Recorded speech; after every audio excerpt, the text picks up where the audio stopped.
Hello. Last lecture में हमने diode के बेसिक्स देखे थे। डायोड मतलब पीएन जंक्शन डायोड में डिफ्यूजन करंट क्या होता है, ड्रिफ्ट करंट क्या होता है। डिफ्यूजन करंट मेजॉरिटी कैरियर्स की वजह से आता है, ड्रिफ्ट करंट माइनॉरिटी कैरियर्स की वजह से आता है। ये सब बातें हम डिस्कस कर चुके हैं और साथ ही मैं आपको वोल्टेज बैरियर या पोटेंशियल बैरियर के बारे में बता चुका हूँ। डिप्लीशन रीजन में जो इलेक्ट्रिक फील्ड होता है उसकी वजह से पी साइड और एन साइड के बीच में एक पोटेंशियल डिफरेंस आ जाता है। एन साइड का पोटेंशियल ज्यादा होता है, पी साइड का कम। और ये जो पोटेंशियल डिफरेंस है ये एक बैरियर की तरह एक्ट करता है, यानी स्टॉप करने की कोशिश करता है डिफ्यूजन करंट को। तो ये सब चीजें मैं डिस्कस कर चुका हूँ। अब हम देखेंगे पीएन जंक्शन डायोड में क्या होगा अगर हम बायस लगाएं। बायस मतलब बैटरी को लगाएं। तो फर्स्ट मैं केस डिस्कस कर रहा हूँ फॉरवर्ड बायस डायोड का। फॉरवर्ड बायस डायोड मतलब कि आपका जो पी टाइप मटेरियल है, पी टाइप मटेरियल जो है ना, उसको बैटरी के पॉजिटिव टर्मिनल से हमने कनेक्ट कर दिया और एन टाइप मटेरियल को नेगेटिव टर्मिनल से कनेक्ट कर दिया। तो यहाँ पे देखो ये बैटरी है, इसका जो पॉजिटिव टर्मिनल है ये पी से कनेक्टेड है और नेगेटिव टर्मिनल जो है वो एन से कनेक्टेड है। तो अब इस केस में किस तरह से करंट्स आएंगे, क्या क्या होगा, बैरियर पे क्या फर्क पड़ेगा, वो सब चीजें डिस्कस करते हैं। देखो डायग्राम में मैंने तुम्हें लॉजिकली चार्जेस का फ्लो दिखाया हुआ है।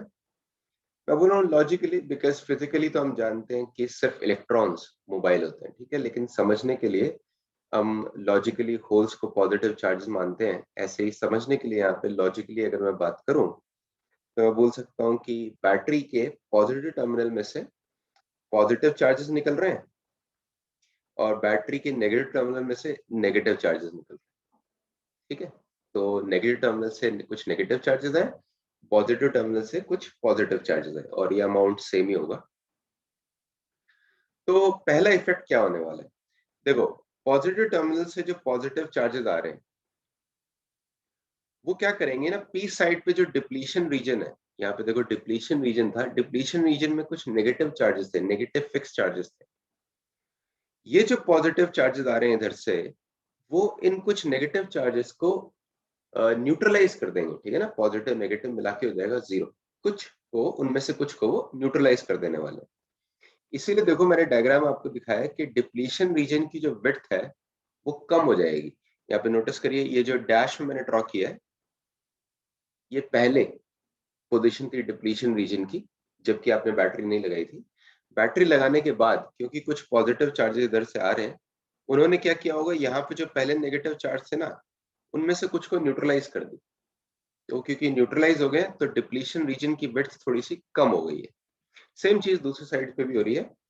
दूसरी साइड पे बैटरी से नेगेटिव चार्जेस आ रहे हैं, नेगेटिव चार्जेस आएंगे तो वो एन साइड पे जो फिक्स पॉजिटिव चार्जेस थे उनमें से कुछ को न्यूट्रलाइज कर देंगे और उधर से भी डिप्लीशन रीजन की विड्थ जो है कम हो जाएगी। तो पहला इफेक्ट हमारा ये हुआ कि डिप्लीशन रीजन की विड्थ थोड़ी सी कम हो गई।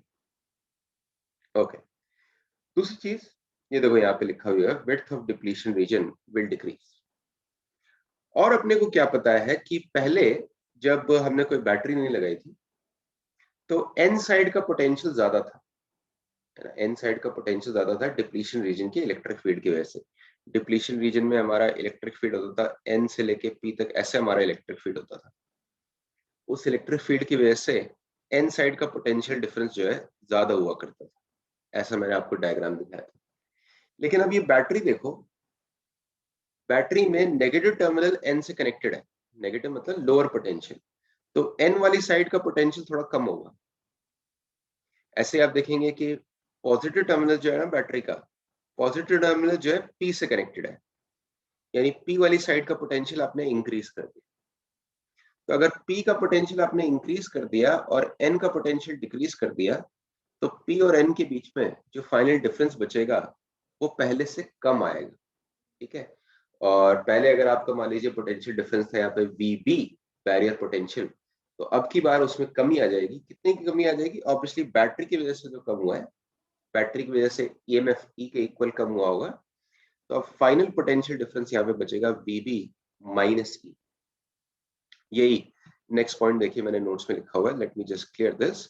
तो एन साइड के पोटेंशियल को आपने कम किया है, एन साइड को नेगेटिव टर्मिनल से कनेक्ट किया है, पी साइड को पॉजिटिव टर्मिनल से कनेक्ट किया है। दैट मीन्स एन और पी को अगर मैं देखूं अब, तो उनके बीच में जो पोटेंशियल डिफरेंस आ रहा होगा वो पहले के कंपैरिजन में कम आ रहा है। अब जो हमारा पोटेंशियल डिफरेंस है वो वीवी माइनस ई है।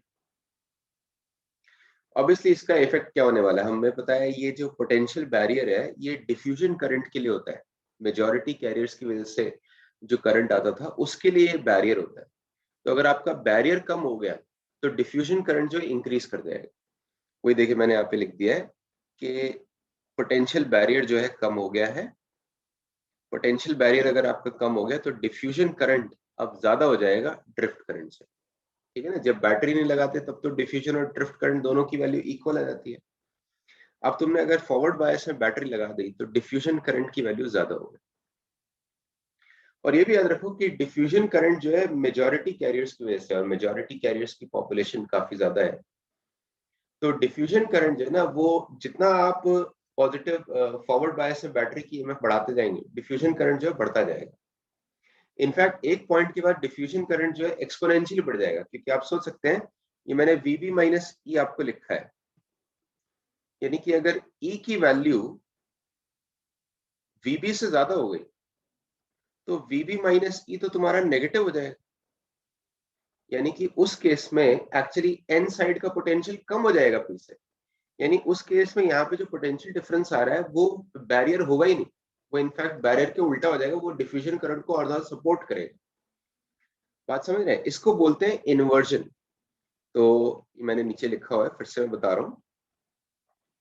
देखिए मैंने आपको नीचे लिखा हुआ है, अगर ईएमएफ की वैल्यू वीबी से ज्यादा हो गई जो ओरिजिनल पोटेंशियल बैरियर था, तो आपका वीबी माइनस ए हो जाएगा लेस देन जीरो। जैसे ही वीबी माइनस ई आपका लेस देन जीरो हो गया, इसका मतलब एन साइड का जो पोटेंशियल है वो कम हो जाएगा पी साइड के पोटेंशियल से। इसको बोलते हैं इन्वर्जन। इन्वर्जन मतलब उल्टा होना। उल्टा हो गया ना, क्योंकि जब तक आपने बैटरी नहीं लगाई थी तब तक तो एन साइड का पोटेंशियल ज्यादा था। अब बैटरी लगाने के बाद अगर बैटरी की ईएमएफ वीबी से ज्यादा है तो अब क्या हो गया, वीबी माइनस ई लेस देन जीरो हो गया, मतलब एन साइड का पोटेंशियल एक्चुअली कम हो गया, इसलिए उल्टा ऑर्डर आ गया। इसको हम बोलते हैं इन्वर्जन। अब इस केस में, इन्वर्जन वाले केस में, ये अगर मान लीजिए वीबी माइनस ई आपका लेस देन जीरो हो जाए तो वो जो पोटेंशियल डिफरेंस का अगर ग्राफ है ना, मान लो अगर मैं आपको ग्राफ दिखाऊं तो वो ऐसे आएगा, पी से यहाँ तक तो आपका कांस्टेंट और फिर पी से नीचे आने लगेगा और फिर आपका एन आएगा। ठीक है, तो वो इन्वर्जन हो जाएगी। इन्वर्जन जो है उस केस में आप ये डिफ्यूजन करंट को रोक ही नहीं रहे, बिल्कुल भी बैरियर है ही नहीं, बल्कि सपोर्टिंग पोटेंशियल डिफरेंस आ जाएगा। तो इसीलिए जैसे ही ऐसा होता है वैसे ही करंट जो है एक्सपोनेंशियली इंक्रीज करने लगता है। ये हमें आईवी ग्राफ में भी दिखाई देता है। ये मैं सिलिकॉन डायोड में आपको दिखा रहा हूँ।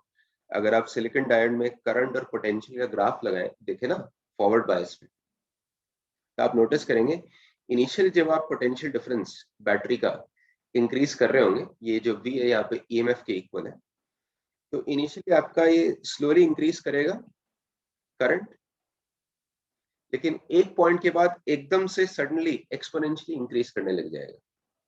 मतलब ग्राफ में एक पॉइंट होगा जहाँ पे आपको एकदम दिखाई देगा ग्राफ बहुत ज्यादा बेंड हो जाएगा। तो इनफैक्ट इस पॉइंट को नी पॉइंट बोला जाता है, थोड़ा सा नी वाला बेंट नी जैसा लगता है ना, तो इसको नी पॉइंट बोला जाता है। नी पॉइंट वही पॉइंट है जहाँ पे कि आपका इन्वर्जन हो रहा है। सिलिकॉन के केस में ये पॉइंट आता है ऑलमोस्ट 0.7 वोल्ट्स के आसपास। ओके, तो थोड़ा सा ये जो कॉन्सेप्ट है ना, थोड़ा सा मैंने आपको एडवांस बता दिया। एक्चुअली आपके सिलेबस में इतना जानने की जरूरत नहीं है, बट फिर भी जस्ट आपको लॉजिकली ताकि समझ में आ जाए, इसलिए मैंने ये इन्वर्जन वाला कॉन्सेप्ट बता दिया है। एक्चुअली आपके सिलेबस में आपको बस एक ग्राफ दिया हुआ है और बोला हुआ है कि करंट एक पॉइंट के बाद एक्सपोनेंशियली इंक्रीज करना है, लेकिन थोड़ा सा हम समझ सकते हैं कि क्यों वो इंक्रीज। अच्छा, ये आपका हो गया IV graph forward bias diode. तो फॉरवर्ड बायस डायोड के लिए फिर से हम थोड़ा समराइज करते हैं कि क्या क्या चीजें होने वाली हैं। ये क्या क्या मैंने डिस्कस किया। एफ बी मतलब फॉरवर्ड बायस। क्या होगा, पहला इफेक्ट क्या आएगा, पहला इफेक्ट ये आया कि डिप्लीशन रीजन की जो विड्थ है वो कम हो जाएगी। मैंने आपको बताया था दो बैटरी से दोनों साइड जो चार्जेस फ्लो कर रहे हैं वो डिप्लीशन रीजन में जो फिक्स चार्जेस हैं उनमें से कुछ को न्यूट्रलाइज करते हैं। दूसरा फिर इफेक्ट क्या था, जो पोटेंशियल बैरियर की वैल्यू है, पोटेंशियल बैरियर आपका है वो भी कम हो जाएगा। कितना हो जाएगा, नया पोटेंशियल बैरियर आपका आ जाएगा वीबी प्राइम आ जाएगा, ओरिजिनल पोटेंशियल बैरियर माइनस ई। थर्ड इफेक्ट क्या है कि क्योंकि पोटेंशियल बैरियर कम हो रहा है तो डिफ्यूजन करंट ज्यादा हो रहा है। डिफ्यूजन करंट अब की बार आपका ज्यादा होगा, I diff is diffusion current as compare to drift current.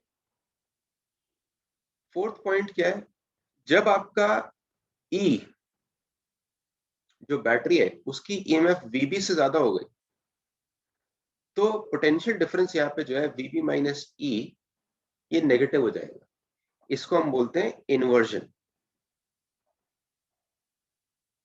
और इन्वर्जन के बाद जो है आपका करंट सडनली इंक्रीज करने वाला है, ठीक है। After this current suddenly increases, in fact exponential function आता है आपका, exponentially, sorry for the handwriting, exponentially increases.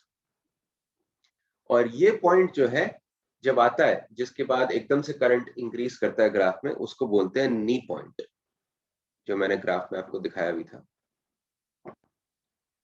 ठीक है। और सिलिकॉन के केस में ये आपका आता है ऑलमोस्ट 0.7 वोल्ट्स के आसपास। ऑलराइट, याद रखिए ये जो भी नोट्स में डिस्कस कर रहा हूँ नीचे वीडियो में डिस्क्रिप्शन में आपको इनका लिंक दिया हुआ है, तो आप डायरेक्टली पीडीएफ खोल के दोबारा से नोट्स को भी देख सकते हैं। ऑलराइट, अब नेक्स्ट बात करने वाला हूँ रिवर्स बायस डायोड की। इनफैक्ट अभी तक आप गेस कर भी चुके होंगे कि रिवर्स बायस डायोड में क्या होने वाला है।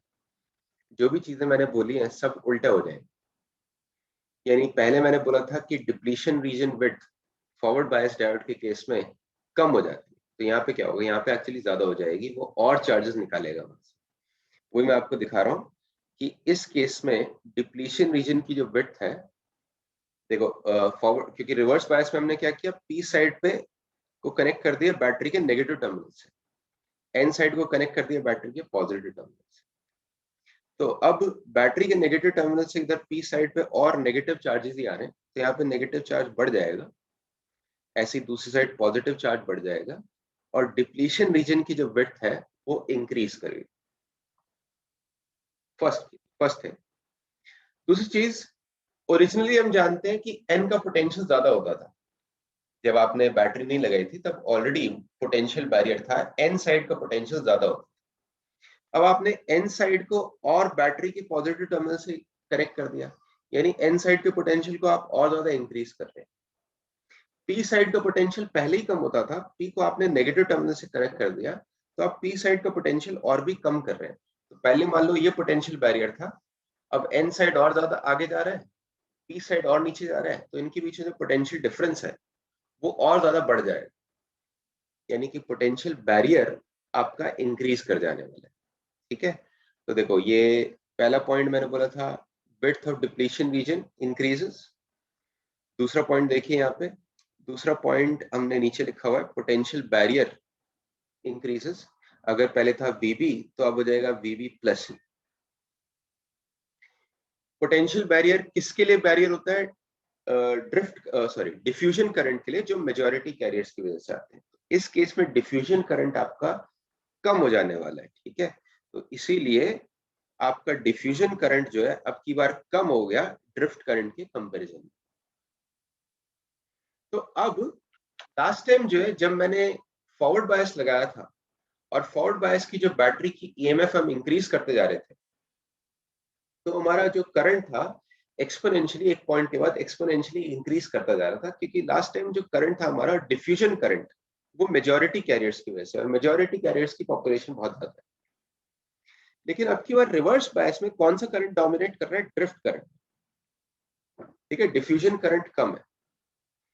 जितना तुम बैटरी की ईएमएफ को बढ़ाते जाओगे रिवर्स बायस में, डिफ्यूजन करंट तो कम होता जाएगा, ड्रिफ्ट करंट इंक्रीज करेगा इनिशियली, लेकिन ड्रिफ्ट करंट क्योंकि माइनॉरिटी कैरियर्स की वजह से उनकी पॉपुलेशन लिमिटेड है, तो एक पॉइंट के बाद वो इंक्रीज नहीं कर सकता। इनफैक्ट एक पॉइंट के बाद वो अपनी मैक्सिमम वैल्यू पे आ जाएगा, सैचुरेट कर जाएगा। वही आपको यहाँ पे हमने ग्राफ में दिखाया हुआ है। रिवर्स बायस में देखिए करंट और पोटेंशियल हम देख रहे हैं।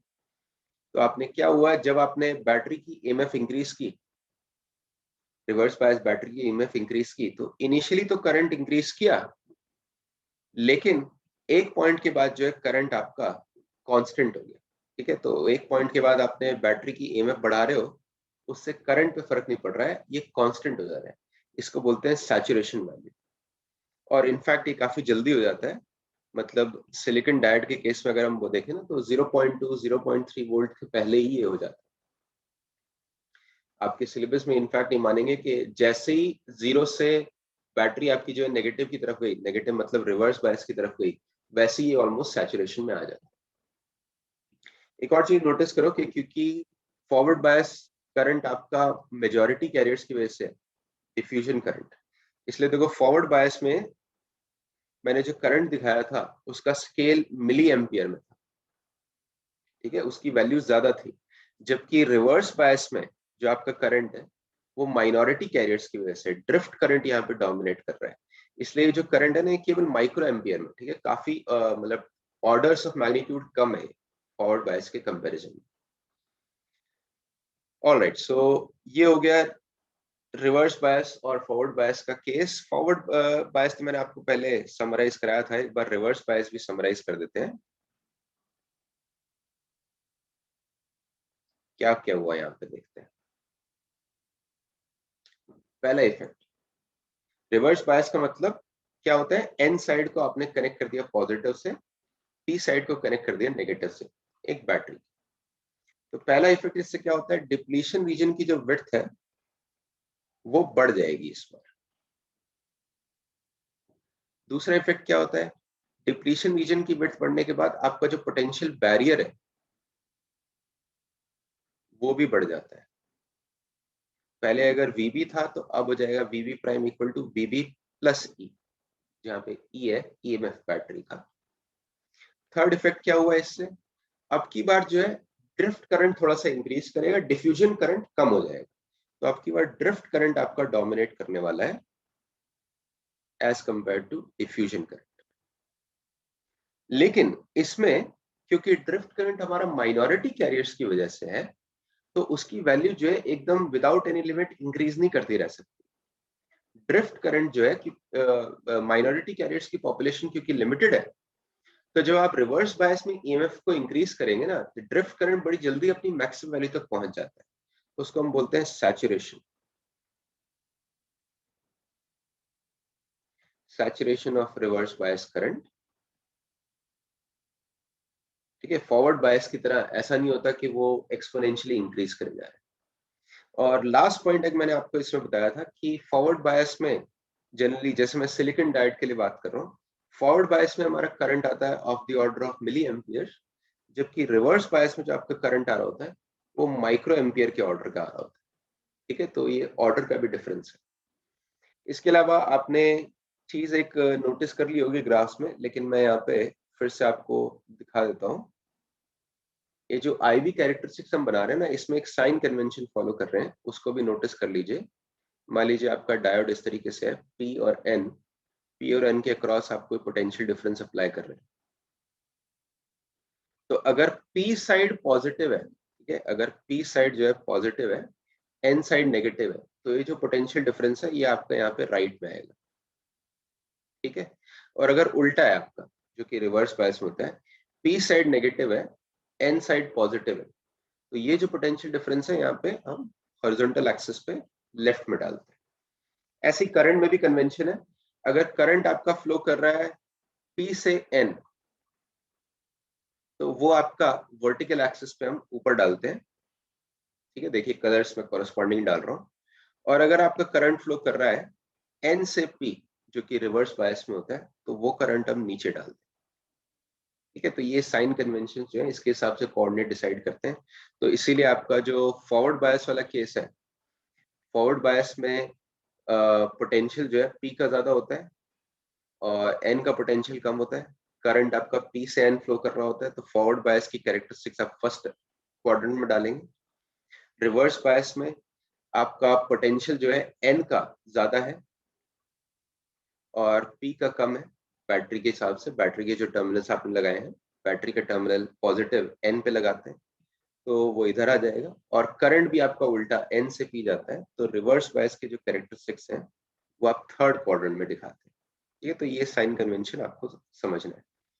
अच्छा, इसके बाद इन दोनों को एक्सक्यूज मी, हाँ, इसके बाद जो है दोनों को मैंने कंबाइन कर दिया है, IV characteristics combine, forward bias और रिवर्स बायस दोनों कंबाइन करके एक ग्राफ पे आपको दिखा रहे हैं। तो जो पहले मैंने डायग्राम दिखाए थे बस दोनों को एक साथ ड्रॉ कर दिया है। ये पहले आपका फर्स्ट क्वाड्रेंट में फॉरवर्ड बायस के लिए नी पॉइंट के बाद एक्सपोनेंशियल इंक्रीज, और फिर ये इधर आपका रिवर्स बायस में एक पॉइंट के बाद सैचुरेशन।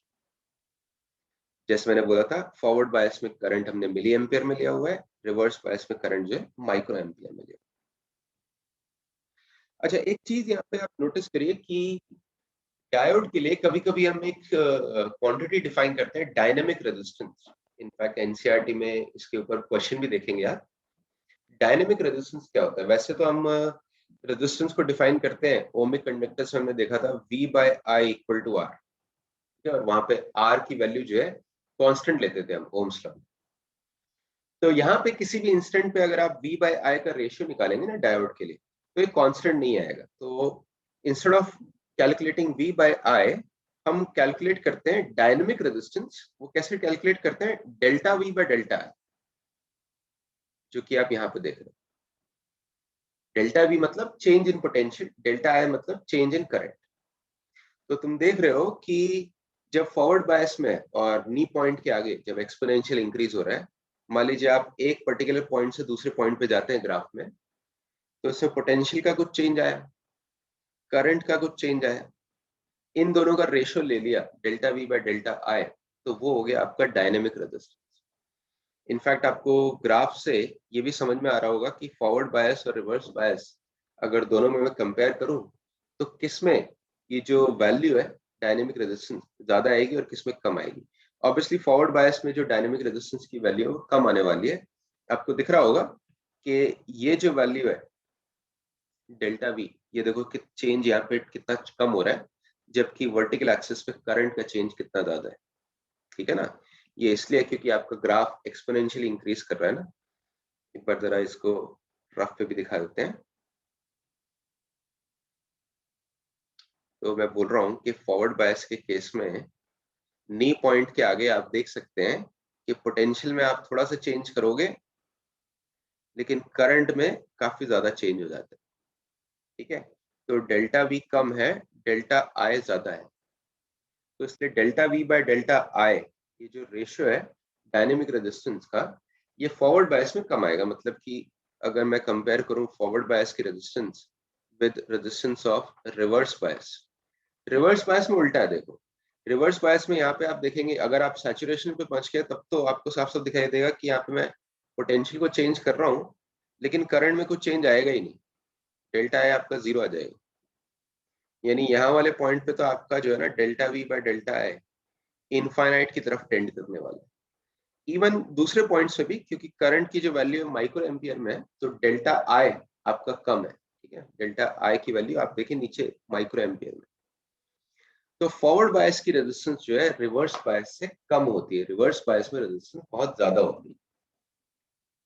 ये मैंने बहुत कॉम्प्लिकेट तरीके से, मतलब बहुत लंबे आर्गुमेंट से बोला, मेरे ख्याल से काफी इजीली आप इसको इंट्यूटिवली फील कर सकते हैं। जिसमें करंट ज्यादा आएगा ऑब्वियसली उसमें जो है आपका रेजिस्टेंस कम होगा, जो कि फॉरवर्ड बायस में। जिसमें करंट कम आएगा उसमें ऑब्वियसली रेजिस्टेंस ज्यादा होगा, जो कि रिवर्स बायस में होता है।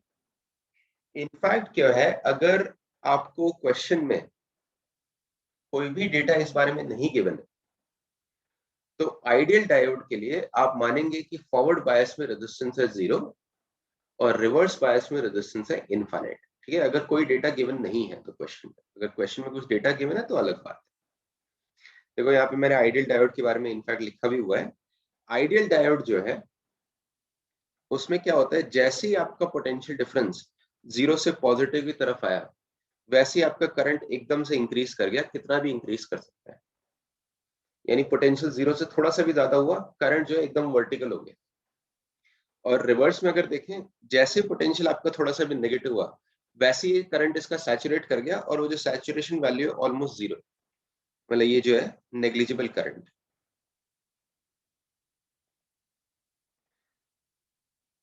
ठीक है, तो जैसे ही आप रिवर्स बायस में जाएंगे कोई करंट फ्लो किया ही नहीं। तो आइडियल डायोड को हम क्या बोलेंगे? आइडियल डायोड एक्ट करता है शॉर्ट सर्किट की तरह या प्लेन वायर की तरह फॉरवर्ड बायस में, है ना। प्लेन वायर में यही होता है ना, पोटेंशियल डिफरेंस आपका जीरो रहता है, करंट कितना भी हो सकता है, वही आपका आइडियल डायोड कर रहा है फॉरवर्ड बायस में।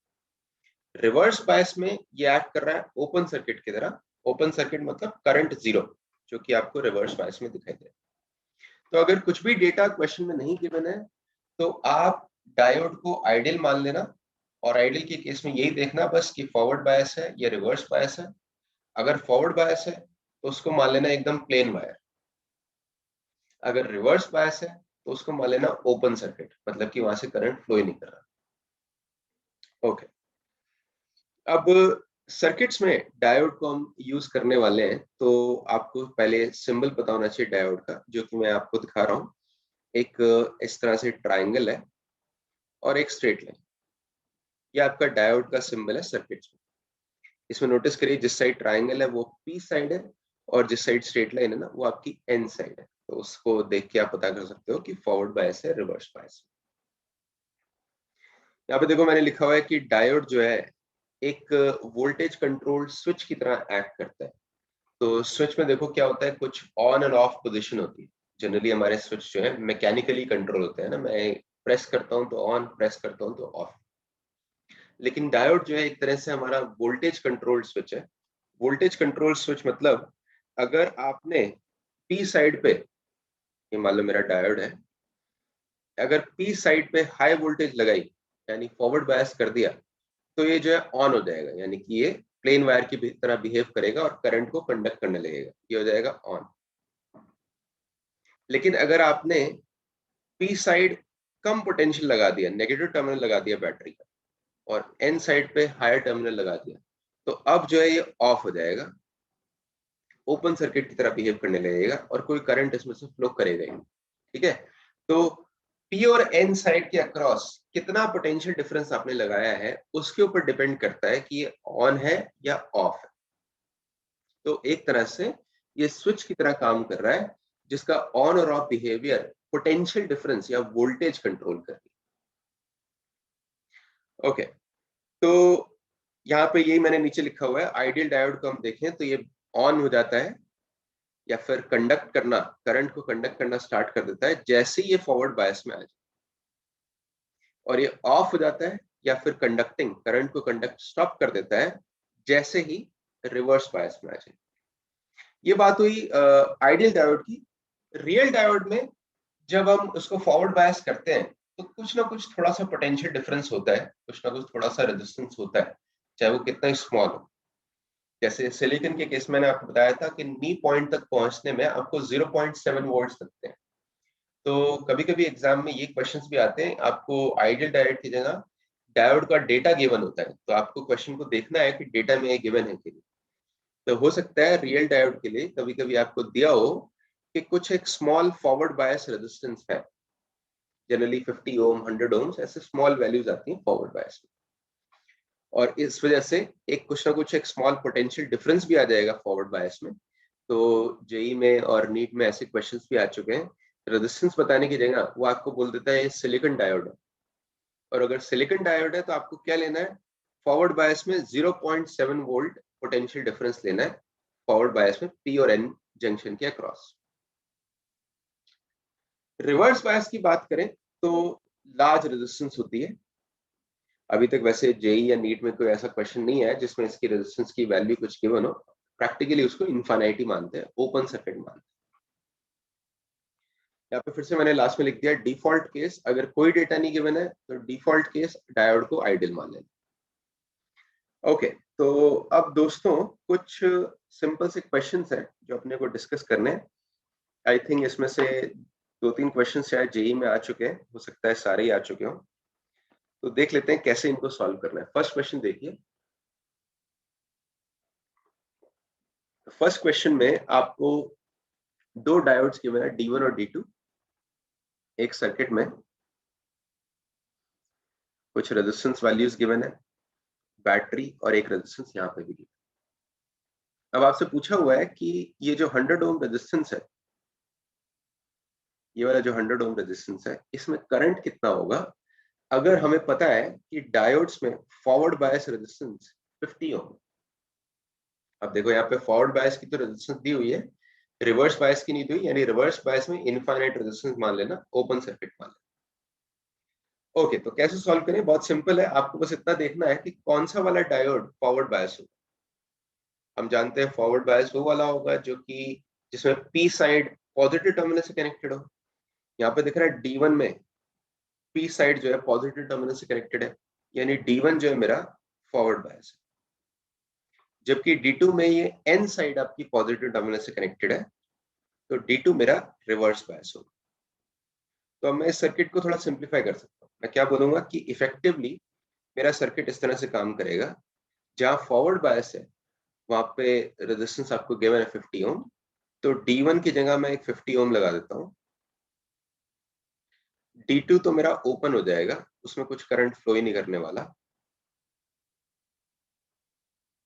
और ये सर्किट हमारा इफेक्टिवली हो जाएगा। इनफैक्ट मिडिल वाली ब्रांच में क्योंकि कुछ करंट फ्लो ही नहीं करने वाला है, मैं इसको सिंपली इरेज कर रहा हूँ, इसको डायग्राम में रखने की भी जरूरत नहीं है।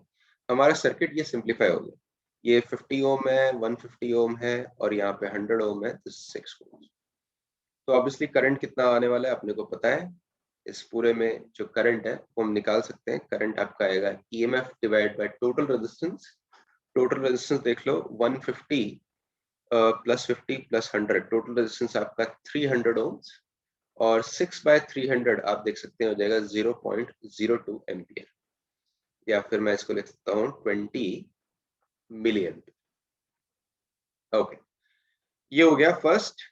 नेक्स्ट देखते हैं। नेक्स्ट क्वेश्चन में आपसे पूछा हुआ है कि अगर ये एक डायोड है जो कि एक सिलिकॉन डायोड है, यहाँ पे एक रेजिस्टेंस कनेक्टेड है, बैटरी कनेक्टेड है, और एक एमीटर गिवन है, तो आपको ये बताना है कि इस एमीटर की रीडिंग क्या आएगी, यानी कि करंट कितना आने वाला है फॉर अ सिलिकॉन डायोड। मैंने आपको क्या बताया था, सिलिकॉन डायोड में ये पी साइड और एन साइड के बीच में जो पोटेंशियल डिफरेंस था, ये 0.7 वोल्ट होता है फॉरवर्ड बायस। बैटरी की ईएमएफ देखो आपको 3 वोल्ट गिवन है। अच्छा, बाय द वे, ये फॉरवर्ड बायस है तो पता लग ही रहा है ना, क्योंकि पी साइड आपका बैटरी के पॉजिटिव टर्मिनल से कनेक्टेड है और एन साइड नेगेटिव टर्मिनल से कनेक्टेड है। अच्छा, बैटरी की ईएमएफ है 3 वोल्ट, उसमें से 0.7 वोल्ट आपका डायोड के क्रॉस है, तो रेजिस्टेंस के क्रॉस कितनी रही होगी? रेजिस्टेंस के क्रॉस पोटेंशियल डिफरेंस आपका रहा होगा 3 माइनस 0.7, है ना, क्योंकि टोटल 3 है, 0.7 डायोड के क्रॉस है, तो रेजिस्टेंस के क्रॉस आपका रहा होगा पोटेंशियल डिफरेंस 2.3 वोल्ट। तब मैं ओम्स लॉ लगा सकता हूँ रेजिस्टेंस पे, मैं बोल सकता हूँ जो करंट आएगा वो होगा potential difference divide by resistance. Resistance देखो आपको 200 ओम गिवन है, तो अगर इसको मैं मिली एम्पियर में लिखूं तो 1000 से मल्टीप्लाई कर सकता हूँ इंटू 1000 मिली एम्पियर, और ये मेरा कितना हो जाएगा 11.5 मिली एम्पियर आगे, ठीक है ना, 23/2 11.5 मिली एम्पियर आपके पास आ जाएगा। ओके, नेक्स्ट देखते हैं। नेक्स्ट, इससे पहले भी हमने ऐसा एक क्वेश्चन देखा था जहाँ पे दो डायोड्स गिवन थे, वहां पे डायोड्स की फॉरवर्ड बायस रेजिस्टेंस भी गिवन थी 50 ओम्स। इस बार क्वेश्चन में देखो आपको ये दो डायोड्स गिवन है, रेजिस्टेंस वैल्यूज गिवन है, यहाँ पे बैटरी आप ए और बी के अक्रॉस लगा रहे हैं। क्वेश्चन देख लीजिए, बैटरी जो है आप ए और बी के अक्रॉस लगा रहे हैं, लेकिन डायोड्स के बारे में कुछ और डेटा नहीं गिवन, मतलब कुछ ऐसा नहीं गिवन है कि सिलिकॉन डायोड है या कि फॉरवर्ड बायस रेजिस्टेंस इतना है, कुछ भी नहीं गिवन है। तो मैं आइडियल डायोड मानूंगा, यानी कि जब फॉरवर्ड बायस होगा तो बस प्लेन वायर मान लूंगा। अच्छा, फर्स्ट केस में आप पॉजिटिव टर्मिनल कनेक्ट कर रहे हैं ए पे।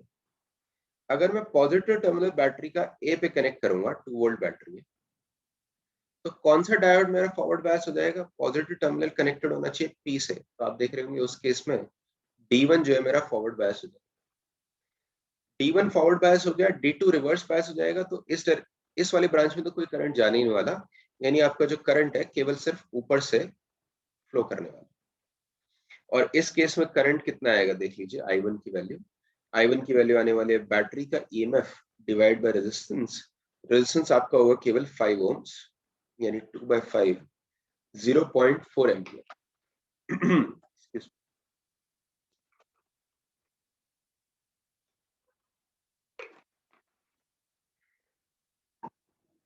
जबकि सेकंड केस में मैंने ए पे बैटरी का नेगेटिव टर्मिनल कनेक्ट किया है, बी पे पॉजिटिव टर्मिनल कनेक्ट किया है। ठीक है, सेकंड केस देखो आप, सेकंड केस में बैटरी का जो पॉजिटिव टर्मिनल है उसको हम बी से कनेक्ट कर रहे हैं। अगर आप बैटरी के पॉजिटिव टर्मिनल को बी से कनेक्ट कर दें तो अब की बार आपका D2 जो है ये फॉरवर्ड बायस हो जाएगा, जबकि D1 जो है वो रिवर्स बायस रहेगा। तो ऊपर जो आपका करंट जाने नहीं वाला, करंट केवल मिडिल वाले ब्रांच से फ्लो करेगा इस तरीके से। तो इस बार आपके सर्किट में कितना रेजिस्टेंस है, केवल 10 ओम्स। बैटरी की EMF तो 2 वोल्ट है ही, तो I2 की वैल्यू क्या आ जाएगी, I2 की वैल्यू देगी 2 डिवाइड बाय 10, यानी 0.2 एम्पियर। तो दोनों केस में अपने को करंट की वैल्यू निकालनी थी, वो हमने निकाल दी। आई थिंक ज्यादातर लोगों को ये समझ में आ गया होगा, बट फिर भी अगर किसी को डाउट है ना तो मैं एक बार थोड़ा इफेक्टिव सर्किट और ड्रॉ करके दिखा देता हूँ दोनों केसेस में जल्दी से। फर्स्ट केस में जब आप ए पे कनेक्ट कर रहे हैं तो इफेक्टिव सर्किट आपका कुछ इस तरीके का दिखेगा। D1 फॉरवर्ड बायस है तो वो तो प्लेन वायर की तरह बिहेव कर रहा है, 5 ओम। सेकेंड केस में आप पॉजिटिव टर्मिनल कनेक्ट कर रहे हैं बी पे, D2 फॉरवर्ड बायस है, तो सेकेंड केस में आपका सर्किट इस तरीके से दिखाई देगा।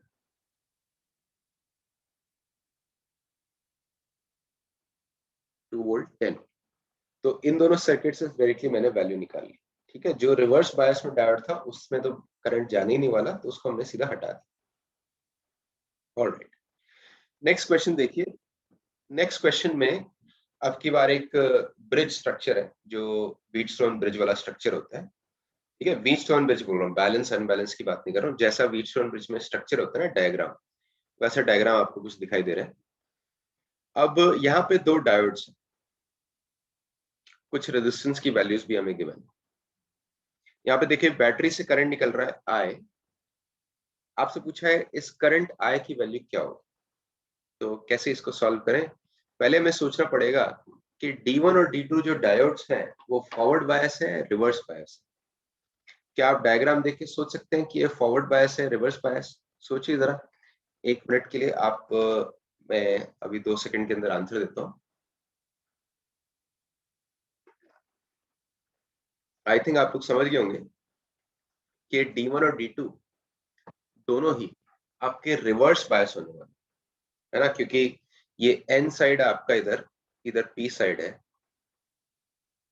तो दोनों ही में देखिए कि आपकी जो N साइड है वो बैटरी के पॉजिटिव टर्मिनल की तरफ है। D2 में भी जो N साइड है वो बैटरी के पॉजिटिव टर्मिनल की तरफ है, यानी कि ये दोनों के दोनों डायोड्स जो है रिवर्स बायस्ड। और कुछ भी हमें डेटा गिवन नहीं है तो आइडियल डायोड मान लेंगे, यानी कि इन दोनों ब्रांचेस में करंट जाने ही नहीं वाला है। तो अगर मैं इफेक्टिव सर्किट इसका ड्रॉ करना चाहूँ ना, तो ये जो दोनों ब्रांचेस हैं इनको सिंपली हटा सकते हैं, क्योंकि वहां पे कोई करंट फ्लो ही नहीं करेगा।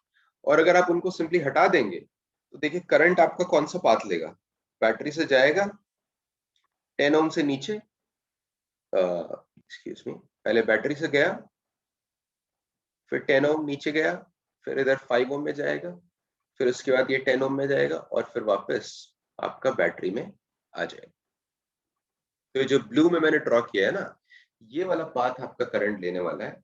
इस पूरे पाथ में आप देख सकते हैं 4 रेजिस्टेंसेस हैं जो कि सीरीज में है, 5 ohms, 10 ohms, 5 ohms and 10 ohms. यानी टोटल आप देख सकते हैं रेजिस्टेंस आपकी 30 ओम्स। बैटरी की EMF है 9 वोल्ट। तो करंट कितना आने वाला, अब तो मेरे ख्याल से ऑब्वियस हो चुका है, करंट की वैल्यू होगी EMF divide by total resistance 9/30, जो कि आप देख सकते हैं 0.3 एम्पियर। ये आपका आंसर है। ऑलराइट, हाँ, अब ये कंसेप्चुअल क्वेश्चन है, एक्सट्रिंसिक सेमीकंडक्टर्स में शायद मुझे पहले पूछना चाहिए था, लेकिन फिर भी कभी कभी बच्चे इसमें क्योंकि कंफ्यूज रहते हैं तो मैंने यहाँ पे डाल दिया।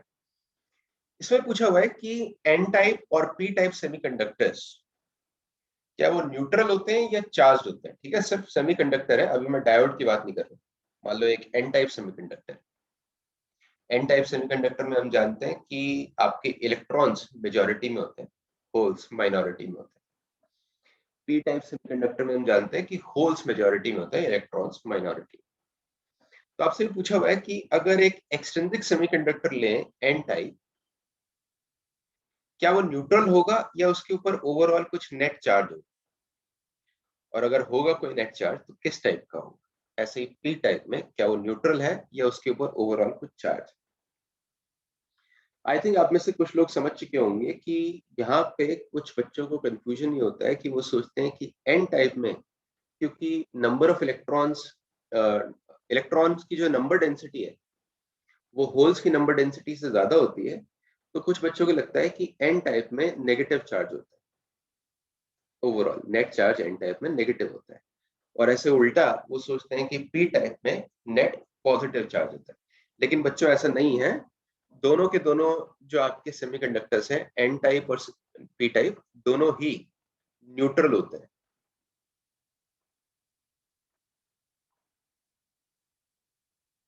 ठीक है, इसको थोड़ा समझने की कोशिश करो। प्लीज नोटिस, जब हम बोल रहे हैं एन टाइप में इलेक्ट्रॉन्स ज्यादा है तो मैं पूरे मटेरियल के अंदर इलेक्ट्रॉन्स काउंट नहीं कर रहा हूं, मैं सिर्फ फ्री इलेक्ट्रॉन्स की बात कर रहा हूं। फ्री इलेक्ट्रॉन्स एन टाइप में ज्यादा है। ऐसे ही पी टाइप में जब हम बोलते हैं कि होल्स यानी पॉजिटिव चार्जेस लॉजिकली ज्यादा है, तो हम पूरे मटेरियल में काउंट नहीं कर रहे हैं, हम बस ये बोल रहे हैं कि फ्री वाले जो अगर चार्ज कैरियर देखा जाए ना, तो फ्री में आपके चार्ज कैरियर्स में होल्स ज्यादा है पी टाइप के केस में। लेकिन अगर आप ओवरऑल देखेंगे तब तो नंबर ऑफ पॉजिटिव चार्जेस और number of negative charges N type और पी टाइप में सेम ही आने वाले हैं। मैं एन टाइप के एग्जांपल लेके आपको दिखाता हूँ। आपको याद होगा एन टाइप हम बना सकते हैं अगर सिलिकॉन के अंदर मैं फास्फोरस ऐड कर दूं। ठीक है, तो फास्फोरस जो है चार सिलिकॉन नेबर्स के साथ ऐसे कोवेलेंट बॉन्ड बनाता है, लेकिन फास्फोरस के पास क्योंकि 5 वैलेंस इलेक्ट्रॉन्स हैं तो एक इलेक्ट्रॉन यहाँ पे आपका एक्स्ट्रा बच जाता है। थोड़ा सा भी हम थर्मल एनर्जी देंगे तो ये इलेक्ट्रॉन जो एक्स्ट्रा है ये फ्री हो जाएगा, ये इलेक्ट्रॉन यहाँ पे आ जाएगा। तो अब इसी डायग्राम से कभी कभी बच्चों को लगता है कि सर यहाँ पे देखिए ये जो नेगेटिव चार्ज है ना एक्स्ट्रा हो गया, लेकिन नोटिस करो यहाँ पे नेगेटिव चार्ज एक्स्ट्रा है, बट अगर सिलिकॉन के साथ कंपेयर किया जाए तो फास्फोरस के न्यूक्लियस में एक पॉजिटिव चार्ज भी एक्स्ट्रा होगा। मैं लिख रहा हूँ यहाँ पे extra positive charge in nucleus, है ना। फास्फोरस का एटॉमिक नंबर जो है 15 होता है ना, तो फास्फोरस के अंदर 15 इलेक्ट्रॉन्स है और 15 ही प्रोटॉन्स है, 15 प्रोटॉन्स आपके न्यूक्लियस के अंदर है। तो जो एक्स्ट्रा पॉजिटिव चार्ज है न्यूक्लियस के अंदर वो इसको न्यूट्रलाइज कर रहा है, एकदम न्यूट्रल कर रहा है। हाँ, बस डिफरेंस क्या है कि वो जो पॉजिटिव चार्ज है न्यूक्लियस में वो फ्री नहीं है, फ्री केवल आपका इलेक्ट्रॉन हुआ। ठीक है, तो यही मैं बोल रहा था कि एन टाइप में नंबर ऑफ इलेक्ट्रॉन ज्यादा है। जब हम बोल रहे हैं तो हम बात कर रहे हैं number of free charge carriers की, नंबर ऑफ फ्री इलेक्ट्रॉन ज्यादा है। इसका ये मतलब नहीं हो कि ओवरऑल मटेरियल में नेगेटिव चार्ज ज्यादा है। ओवरऑल मटेरियल में अगर हम काउंट करेंगे तो अब तो हमें न्यूक्लियस के चार्जेस भी काउंट कर रहे हैं और फ्री चार्जेस भी काउंट कर रहे हैं, उनको मिला के काउंट करोगे तो वो न्यूट्रल हो जाए। तो आई होप ये बात सबको क्लियर है, चाहे एन टाइप मटेरियल है या पी टाइप मटेरियल है वो न्यूट्रल ही होता है। ठीक है, उसमें एन टाइप की वजह से या पी टाइप की वजह से कोई चार्ज नहीं आता। ऑलराइट, नेक्स्ट हम लोग डिस्कस करने वाले हैं रेक्टिफायर्स, तो वो नेक्स्ट लेक्चर में डिस्कस करेंगे। अभी के लिए इतना ही।